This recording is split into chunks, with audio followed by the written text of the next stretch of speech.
The last flight, Stu always believed his life was complete. A loving wife, 10 years of marriage, and dreams that felt within reach. Shannon had been his partner in everything, the person he trusted more than anyone. Their home was filled with laughter, small arguments that always ended with smiles, and quiet mornings over coffee. For Stu, happiness wasn't about perfection. It was about consistency, and he thought they had that. But sometimes, all it takes is a single moment to unravel a lifetime of trust.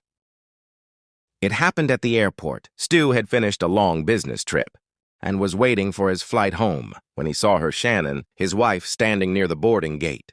She wasn't alone. The man beside her wasn't a stranger. Stu recognized him from photos she'd shown him, a coworker he spoke about often. What caught him wasn't just the sight of them together, but the silence between them, a charged glance, a smile that lingered a little too long. It was the kind of connection words couldn't hide. Something inside Stu shifted, a seed of doubt quietly planting itself where love once lived.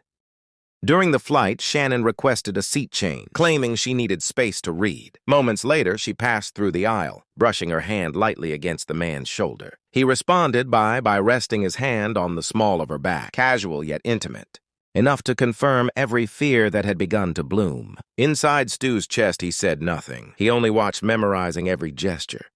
At home, the truth came to him not through confrontation, but through silence. One evening, Shannon's phone unlocked on the table, revealing messages, promises, plans, and a confession more painful than any wound.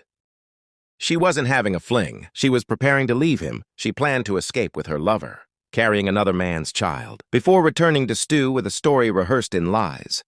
But Stu didn't break. He became deliberate calm, kind of calm that comes before a storm. When Shannon tried to drug him one night to make her getaway easier, he quietly switched their drinks. Minutes later, she and her lover collapsed helplessly. By morning, their affair was exposed, their reputations ruined, and Shannon was left with nothing. As Stu disappeared into the dark, one final thought echoed in his mind. Some betrayals don't deserve forgiveness. They deserve destruction.